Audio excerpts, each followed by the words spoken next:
या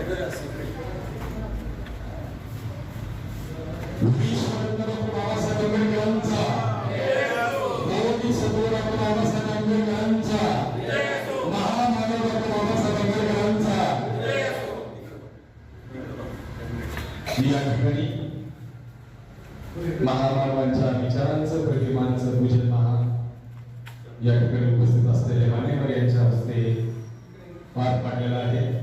यानंतर आपल्या सर्वांना विनंती आहे की एक सुरामध्ये शांतमय वातावरणामध्ये त्रिशरण पंचशील आपण ग्रहण करणार आहोत। आपण या ठिकाणी त्रिशरण पंचशीलच घेणार आहोत आणि त्यानंतर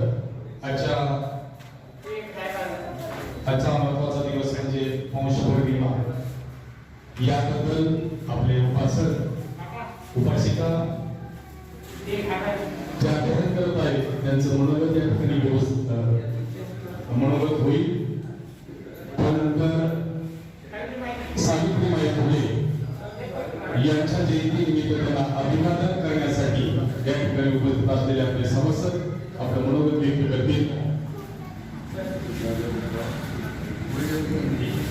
या ठिकाणी काय होतं माहिती का, ठीक आहे, या ठिकाणी उपस्थित असलेल्या सावित्रीबाईंच्या लेखी आपल्याला विनंती आहे की आपण ही माई सावित्रीबाईंना त्या ठिकाणी पुष्प अर्पण करून अभिवादन करायचं आहे।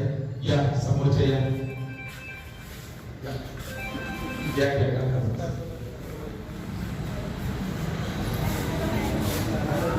आजच्या या कार्यक्रमाला आमच्या दिघी गावचे श्री मधुकर देशमुख साहेब या ठिकाणी उपस्थित आहेत। आपल्या मंडळाच्या वतीने मनपूर्वक स्वागत। त्याचप्रमाणे या दिघी गावामध्ये एक संघर्ष समिती स्थापन झालेली आहे। स्वतःच्या हक्कासाठी या देशाला 75 वर्ष पूर्ण झालेली आहेत स्वातंत्र्य मिळून आणि बऱ्याच बहुजनांना आपल्या स्वतःच्या हक्कासाठी लढण्यासाठी आजही आपल्याला लढावं लागत आहे आणि हे लढण्यासाठी आधी ओबीसी संघर्ष समिती दिघी या ठिकाणी स्थापन झालेली आहे। त्यांचे सभासद आयुष्यमान लंबे साहेब, हरिभाऊ लंबे साहेब या ठिकाणी उपस्थित आहेत। त्यांचंही आमच्या मंडळाच्या वतीने मनपूर्वक स्वागत। त्याचबरोबर या समितीचे सदस्य आयुष्यमान गणेश बनसोडे साहेब या ठिकाणी आपण उपस्थित झाला। आपलंही मंडळाच्या वतीने मनपूर्वक स्वागत। आपण या ठिकाणी त्रिशरण पंचशील घेऊन पुढील कार्यक्रमाला लगेच सुरुवात करणार आहोत। फक्त त्रिशरण पंचशील घ्यायचं आहे एका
शरणं गच्छामि तदीयं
या ठिकाणी देवीगावचे सामाजिक कार्यकर्ते रामदास आढाई हेही उपस्थित आहेत. त्यांचंही मंडळाच्या वतीने मनपूर्वक स्वागत आणि आजच्या या कार्यक्रमाला आपण सुरुवात करणार आहोत. आज पौर्णिमा, पौष पौर्णिमा आपल्या विहारामध्ये म्हणजे संपूर्ण जो भारतातील विहारामध्ये असो प्रत्येक पौर्णिमा अतिशय उत्साहाने साजरी केली जाते.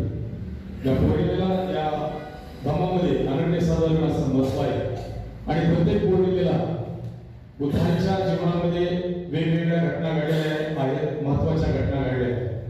वैशाखी पौर्णिमा ही सर्वात महत्वाची पौर्णिमा आहे की ज्या पौर्णिमेला तथागत भगवान गौतम बुद्धांचा जन्म झालेला आहे.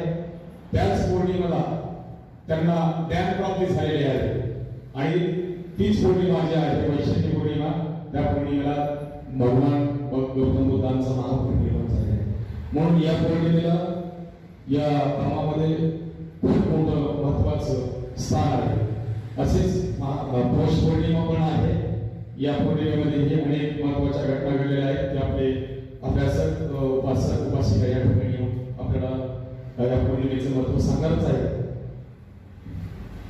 तत्पूर्वी आजच्या या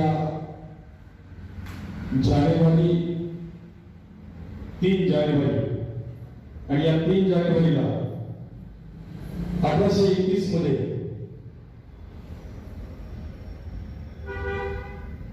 या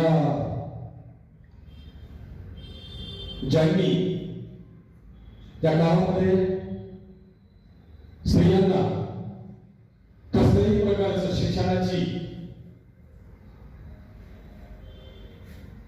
त्याचप्रमाणे म्हणजे ते ब्राह्मण पासून तर शूद्र अतिशूद्र यांच्या ज्या स्त्रिया आहेत यांना चूल मूल या बंधनात अडकवून ठेवलेल्या समाज व्यवस्थेच्या विरोधात जाऊन ज्या मातेने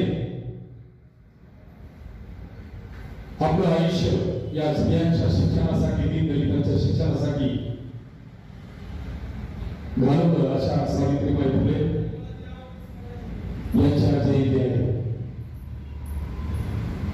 शिक्षणाला सामाजिक परिवर्तनाचे प्रभावी साधन मानले. त्या काळातील रूढी अंधश्रद्धांनी विरोध असूनही त्यांनी मुलींसाठी अशा ठिकाणी पहिली शाळा चालू केली की ज्या ठिकाणी एका व्यवस्थेचं वर्चस्व होतं आणि त्या व्यवस्थेच्या वर्चस्वाच्या विरोधात जाऊन विद्वांसाठी पुनर्विवाहाला पाठिंबा दिला, अस्पृश्यते विरोधात आवाज उठवला. त्यांच्या आयुष्यातील प्रत्येक पाऊल हे धाडसाचं आणि समाजहिताचं होतं. त्यामुळेच त्यांची जयंती आज संपूर्ण देशामध्ये एक संदेश देऊन जाते आणि बरंच काही इतिहास त्यांच्या जीवनातून उलगडला जातो. अशा या सावित्रीबाईंची जयंती आज या ठिकाणी आहे. त्यांनाही आपण आपल्या मनोगतातून अभिवादन करणार आहोत आणि म्हणून आजच्या या कार्यक्रमाला सुरुवात आपण करणार आहोत. सर्वप्रथम या मंडळाचे माजी उपाध्यक्ष कार्याध्यक्ष आयुष्यमान बाबूसाहेब यांना मी विनंती करतो की आजचे 2 दिवस आहेत, शक्यतो 2 दिवसांचा महत्व आपण या ठिकाणी सांगावं असं मी आपणास विनंती करतो.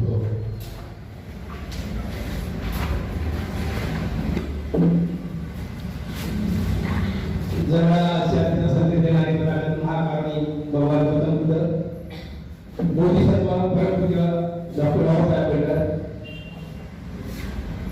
दैत्याचे राजे छत्रपती शिवाजी महाराज, महात्मा ज्योतिराव फुले, शाहू महाराज, माता रमाई, माता कुमाई आणि आज ज्याची जयंती आहे असे आपले ज्ञानज्योती सावित्रीबाई फुले यांचा आज जन्मदिवस म्हणजे जयंती 3 जानेवारी 1831 साली नायगाव जिल्हा सातारा या ठिकाणी त्यांचा जन्म झाला. अत्यंत बिकट परिस्थितीत घरच्या परिस्थिती नाजूक असल्या कारणाने त्यांना शिक्षण घेता आलं नाही, परंतु ते शिक्षण पाहिजे होतं ते त्यांचे पती म्हणजे ज्योतिराव फुले यांनी त्यांना शिक्षण दिलं आणि त्या भारताच्या पहिल्या शिक्षिका झाल्या आणि आपल्या या संपूर्ण भारतातील महिलांना त्यांनी या चूल आणि मूल यापासून मुक्तता दिली. अशा या सावित्रीबाई फुलेंना मी आपल्या सर्वांच्या वतीने भारत त्यांना या ठिकाणी प्रणाम करतो आणि इथे थांबतो. जय हिंद, जय